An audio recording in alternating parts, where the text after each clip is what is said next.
In Zen, the notion of self-love isn't about the common perceptions of vanity or indulgence, but instead about cultivating a deep acceptance of oneself, as one is, without judgment, without expectation. One of the first signs that we're not practicing self-love, according to Zen teachings, is when we constantly criticize ourselves or expect perfection. Zen practice emphasizes letting go of this constant self-judgment, this relentless pursuit of unattainable ideals. It's important to understand that, as human beings, we're inherently imperfect, and these imperfections are not a flaw to be fixed, but an invitation to deepen our practice of acceptance. Constantly criticizing yourself keeps you locked in a loop of self-doubt and judgment, preventing you from experiencing the freedom that true self-love offers. Zen encourages us to sit with ourselves in silence, to notice these judgments when they arise, and simply observe them without reacting. When we begin to observe, rather than engage with these judgments, we begin to free ourselves from the tyranny of our inner critic. Self-love in Zen is not about fixing or perfecting, but about being deeply present with yourself, just as you are. The second sign that you're not practicing self-love is when you fail to set healthy boundaries in relationships. Zen teaches that relationships, like everything else, require balance. Without healthy boundaries, you can lose yourself in the needs and demands of others. When we don't practice self-love, we often become overextended, trying to meet the expectations of others and neglecting our own needs in the process. Zen encourages balance and equanimity, both within oneself and in relation to others. By practicing self-love, we learn to set boundaries that honor our own well-being while also showing compassion for others. Boundaries are an act of self-respect. They allow us to say no when necessary, to protect our own energy, and to foster healthy, harmonious relationships. Zen teaching also tells us that our actions towards others reflect our relationship with ourselves. If we cannot practice self-love, we cannot authentically extend love to others. Thus, learning to honor our own boundaries, respecting our need for rest and space, is an integral part of cultivating deep, authentic love for ourselves and, by extension, for others. Zen also encourages mindfulness in our daily life to help us reconnect with the present moment and deepen our understanding of ourselves. By practicing mindfulness, we create the conditions in which self-love can flourish. Every time we mindfully breathe, walk, or simply notice the sensations in our body, we're deepening our relationship with the present moment and fostering a sense of wholeness and acceptance. In essence, self-love in Zen is not a goal to be achieved, but a practice that invites us to be fully present with ourselves, without judgment, without striving, and without expectation. It's a path that calls us to love ourselves, not despite our imperfections, but because of them. When we are truly in tune with ourselves, we naturally cultivate a sense of peace, balance, and love, and we begin to see that these qualities extend not only to ourselves, but to all beings. Self-love, in the context of Zen, is not something we do for ourselves alone, but something that ripples outward, affecting how we relate to others and how we move through the world. So, as you continue your practice, reflect on the subtle ways in which you may be neglecting yourself. Notice the critical thoughts, the tendency to please others at your own expense, and gently let them go. Embrace the simple truth that you are already whole, worthy of love and care, just as you are. When we begin to truly examine our lives through the lens of Zen, we are asked to step into the present moment without resistance.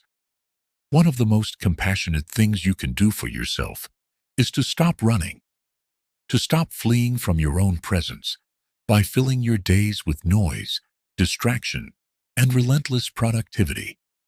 This running is another subtle sign that you aren't practicing self-love.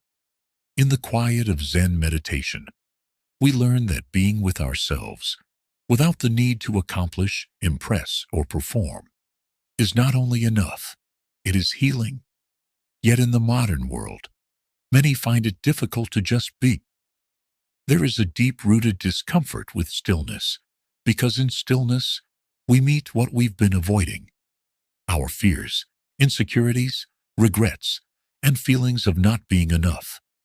But Zen invites us not to run from these feelings, but to sit with them, observe them, and let them pass, like clouds across an open sky.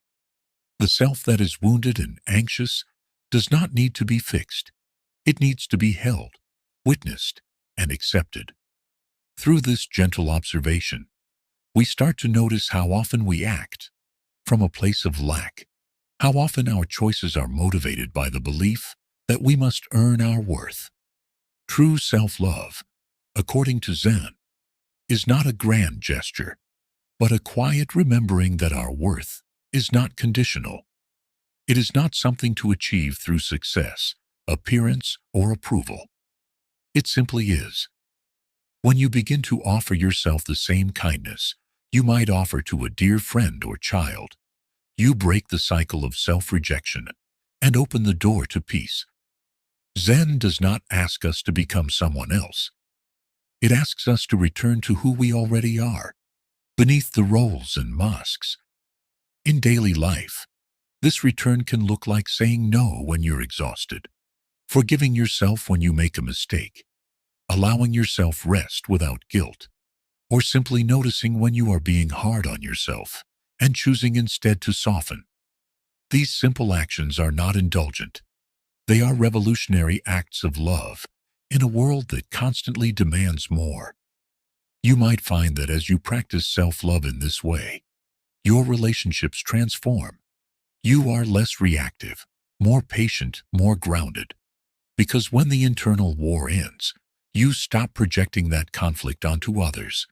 You can be present. You can listen without defense. You can love without fear. Zen reminds us that how we relate to ourselves determines how we relate to the world. And so each breath, each step, each quiet pause becomes an opportunity to affirm, I am enough. This moment is enough. And from that enoughness, a life of compassion, clarity, and connection unfolds. So ask yourself gently, in what ways have I been abandoning myself? In what ways can I return? Zen is not about striving. It is about surrendering to the truth that everything you've been seeking already lives within your awareness. And when you meet yourself there, with love, the path becomes clear. When we are unaware of the distance we've created between ourselves and our own hearts, we move through the world disconnected, performing acts of kindness for others while quietly starving the self within. Zen reveals that one of the greatest signs you are not practicing self-love is the constant pressure to prove your worth. This endless striving, this addiction to validation, is not ambition. It is a symptom of forgetting your inherent wholeness. You may achieve, serve, create, and contribute, but if it is fueled by fear or self-rejection, peace will elude you. Zen does not condemn effort, but it calls for right effort, action that arises from a place of inner stillness, not inner desperation. In this practice, we begin to see that self-love is not a destination, but a relationship we cultivate every day, with presence, with softness, with honesty. You are not unworthy because you feel broken, tired, or anxious. These are passing clouds, not permanent identities. When Zen teaches us to sit in silence, it is not to escape life, but to enter it fully, to enter ourselves fully, with nothing left outside the gate. And in this sacred space of awareness, we see how often we abandon ourselves, not in dramatic ways, but in subtle habits, saying yes when we mean no, criticizing instead of comforting, rushing instead of resting. These betrayals build silently, but they speak loudly in the body, in the breath, in the way we hold tension without knowing why. To practice self-love is to undo these habits, not by force, but by attention. Attention is the doorway to transformation.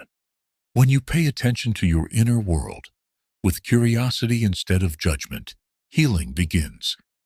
You do not need to fix the sadness or erase the anger.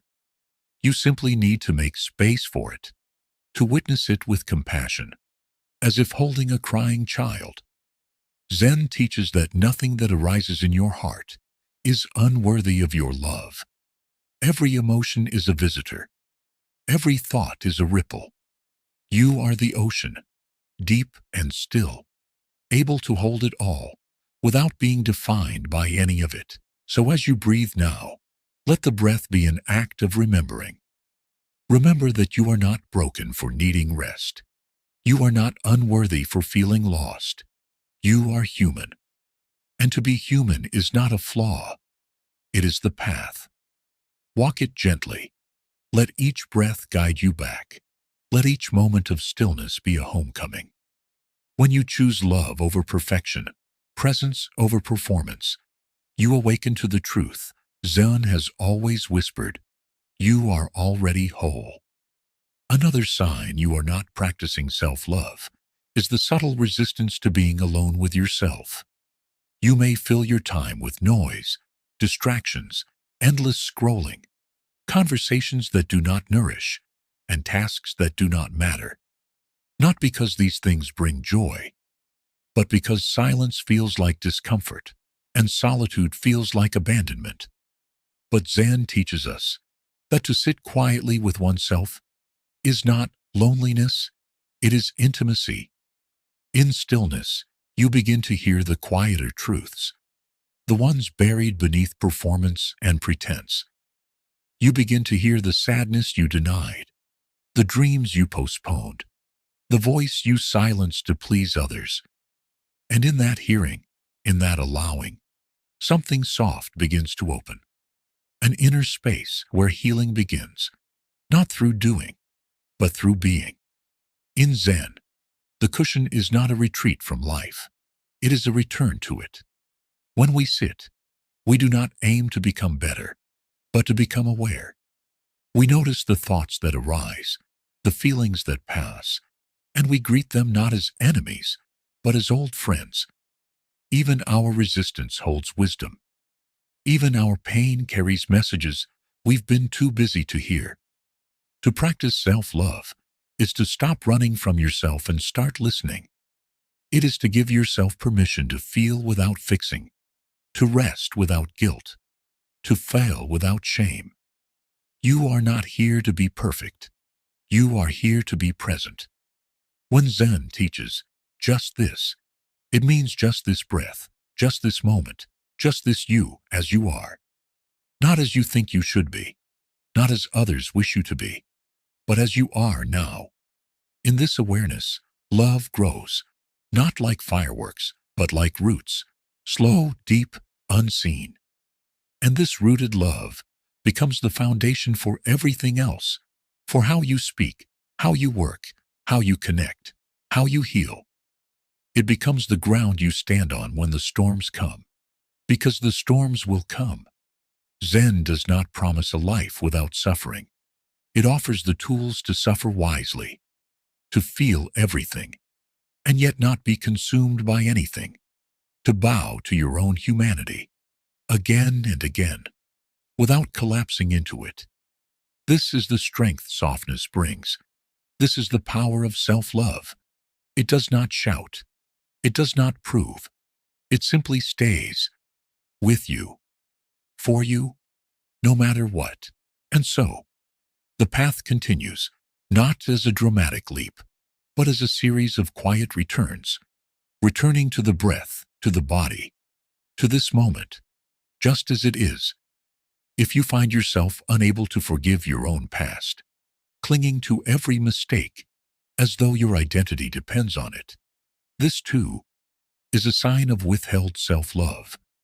Zen invites you to notice the mind's habit of judgment, of labeling yourself as good or bad, worthy or unworthy, successful or broken, based solely on transient experiences.